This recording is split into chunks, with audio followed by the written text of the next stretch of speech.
Our next speaker is Anupreksha Jain.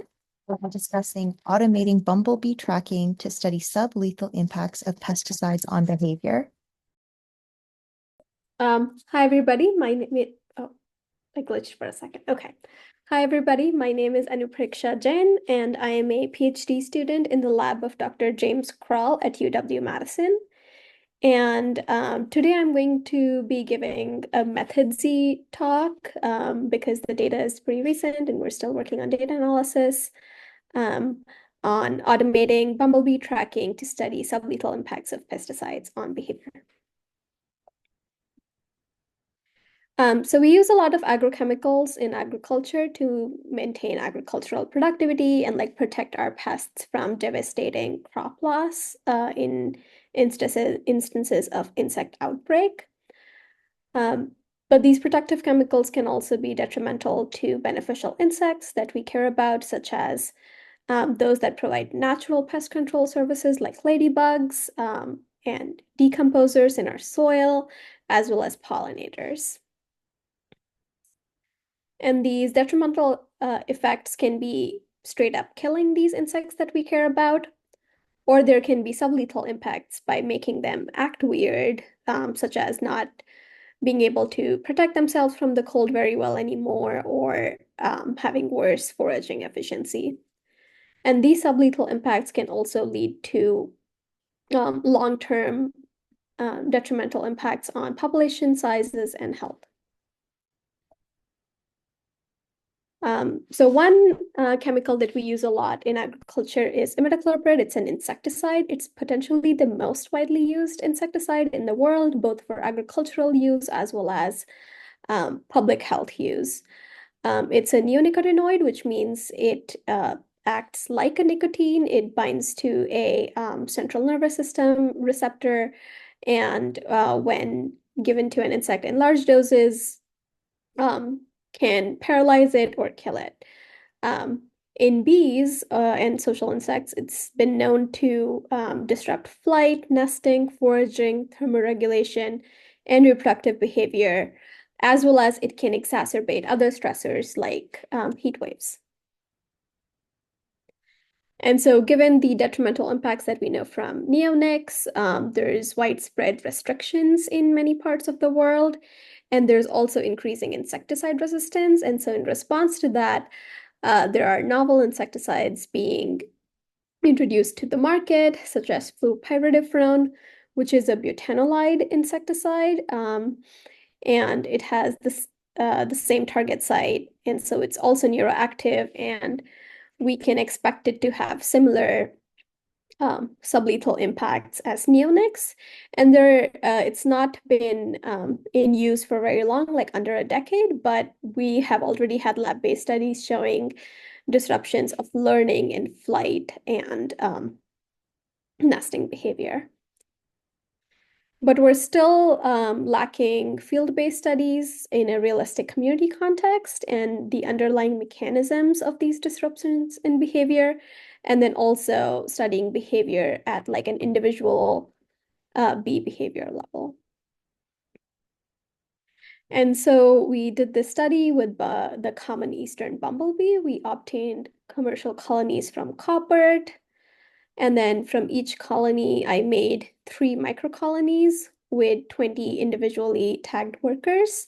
And we gave them brood also from the same parent colony. And then this HB was individually tagged, which with an Aruka marker, which I'll talk about again in a little bit. And so it's just a very lightweight, just printed on slightly thick paper, so like thicker than like your regular printer paper, but not so much as like photo paper. And it's just super glued on the bee. And we don't think it has any impacts on bee behavior independently. And then each of these 3 microcolonies were allowed to acclimate to the container that we put them in. And then after 2 days of establishment, we exposed them to one of 3 pesticide treatments. So it was either control or 6 parts per billion imidacloprid, or 500 parts per billion fluopyridophorone through the nectar reservoir. And these concentrations were chosen for being field realistic concentrations found in nectar when the crop was sprayed according to label instructions. And then after 1 day of allowing the bees to feed on this pesticide treatment and for allowing it to seep into the nectar pots, we deployed each colony for a day. And then we did 9 rounds of this for a total of 27 microcolonies or 540 workers. And then this is what the experimental setup looked like in the field. We had a hoop house with a bunch of flowering plants. And on a subset of those flowering plants, we had cameras trained so that we could observe flower visitation behavior. And the bees were actually, we put them outside the hoop house to not multiply the heat stress. And then they were given a tube so that they could get into the hoop house and forage there.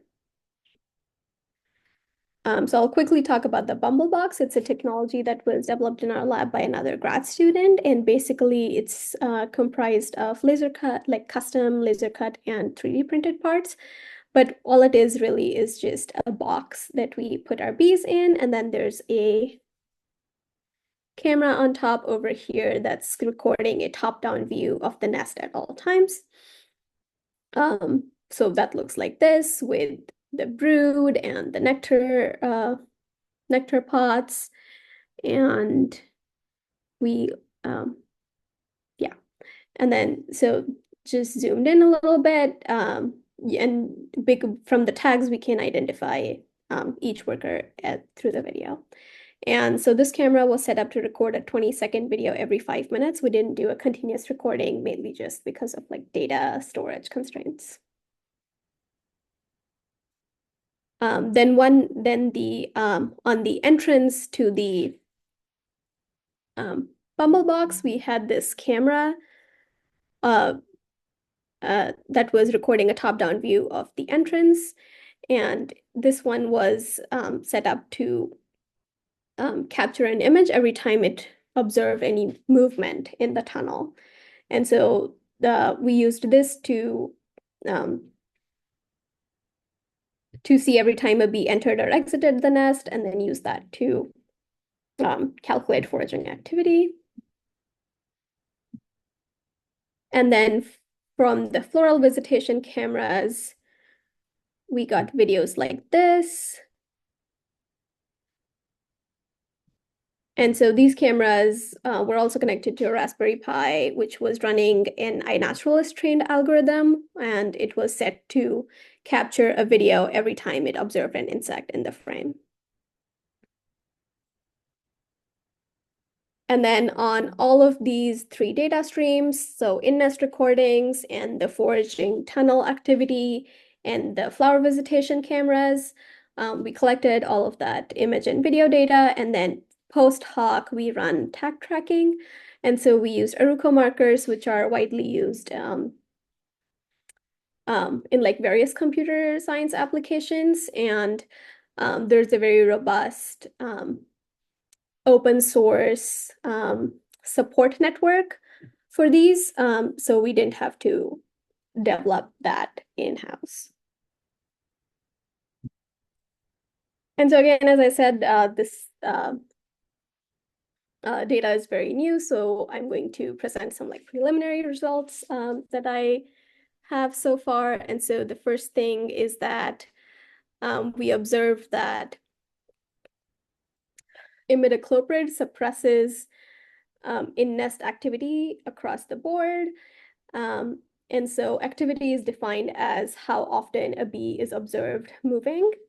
And so under imidacloprid exposure, the bees were much less active. But we observed this interesting thing with fluopyridophorone, where closer to the social center, so closer to the brood, the bees were hyperactive. And then speed is how fast are they moving when they're moving. So when they're active, how fast are they moving? And it looks like when they're away from the brood, the bees are moving less slowly than they are under controlled treatment, if they've been exposed to fluparitiprone. From the foraging activity, we observed that imidacloprid very clearly suppresses the number of foraging bouts a bee is undertaking. And from the flower visitation, we didn't observe any differences in the number of flowers a bee was visiting.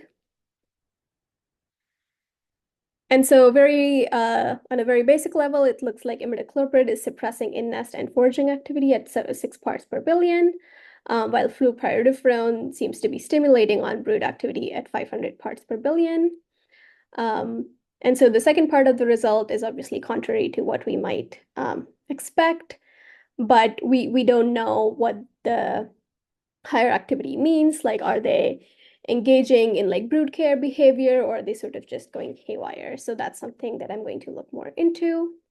And then another caveat is that the fluparitiprone concentration is fairly low, and so the at low concentrations it can stimulate the neural receptors.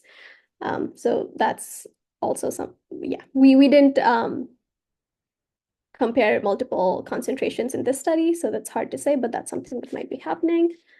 And then I think one big takeaway from this study is that because these 3 different data streams seem to like tell different stories, it's just further highlights the importance of integrating multiple behavioral metrics in any pesticide risk assessment studies. With that, I'd like to thank you all for your attention and everybody in my lab for all their help and my funding sources. And I can take any questions now or via email later. And then you can also learn more about some of the tools I just talked about on the lab website.